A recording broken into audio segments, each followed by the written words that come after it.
जीवन मुक्त का लक्षण, जीवन मुक्त का जीवन, जीवन मुक्त का मन स्थिति कैसी होती है, इसी विषय को वेदांत सार के इस 222वें श्लोक में आचार्य कह रहे हैं कि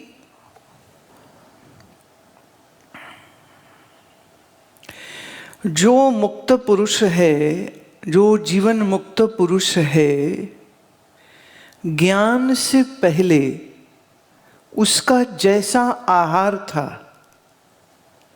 जैसा व्यवहार था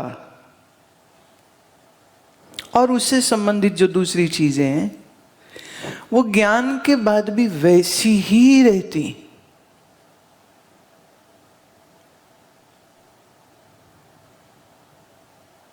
तो जैसे पहले खाता था फिर खाएगा, जैसे पहले बातचीत करता था वैसे ही बातचीत करेगा, जैसे सोता था वैसे ही सोएगा, जैसे जागता था वैसे ही जागेगा।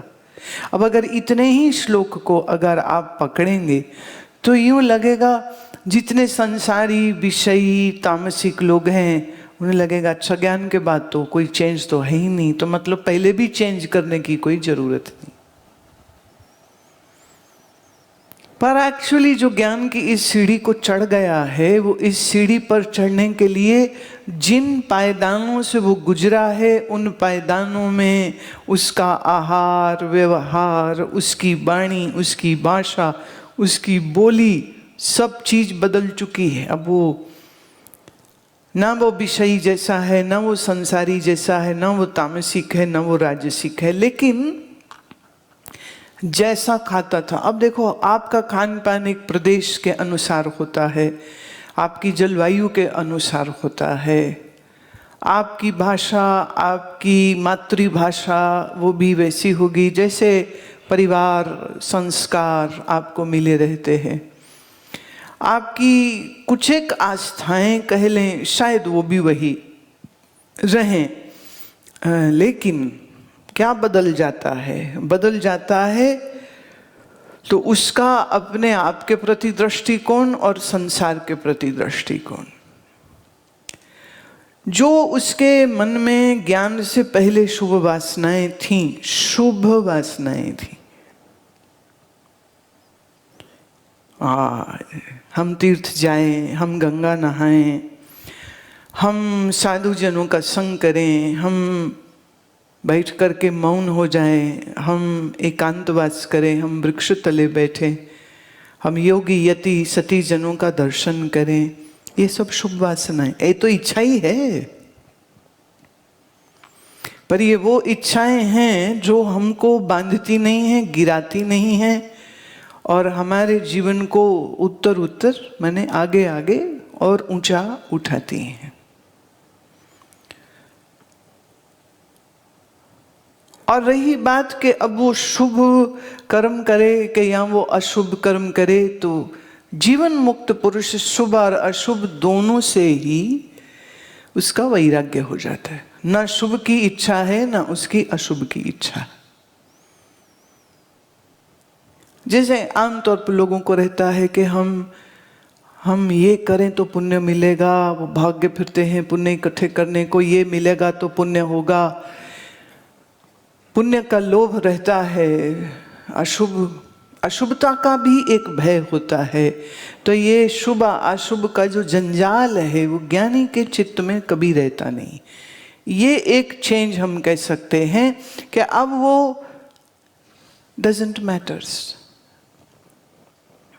अब ये फक्कड़ों की भाषा है, फिर कह दूं इसे आम आदमी ना उठा ले, इसे तुम नहीं उठा सकते हो, इसे तुम इस्तेमाल भी नहीं कर सकते हो।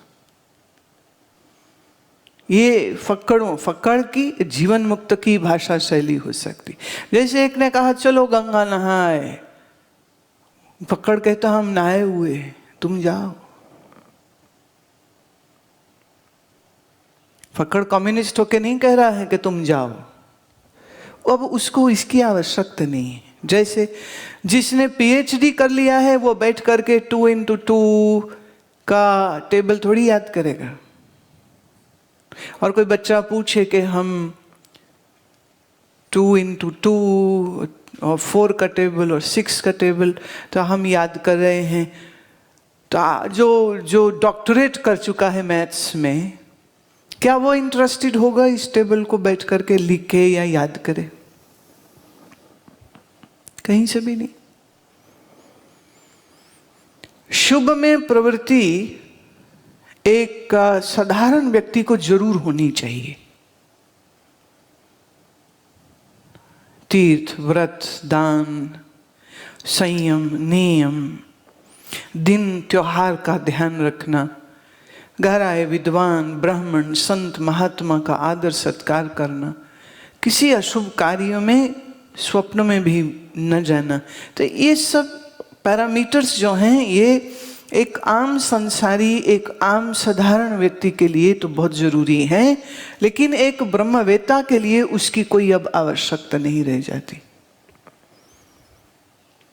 एक ने कहा हम अमुक तीर्थ स्थान पे जा रहे हैं।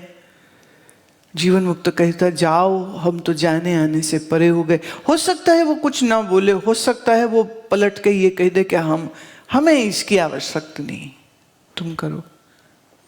आओ महाराज, शिवपिंडी पे जल चढ़ा लो, संभव है। जीवन मुक्त उसकी रुचि उसमें भी नहीं। कोई देव पूज लो, तुम करो। तो शुभ और अशुभ से उसकी अनुरक्ति नहीं होती। You want be interested to do that stuff.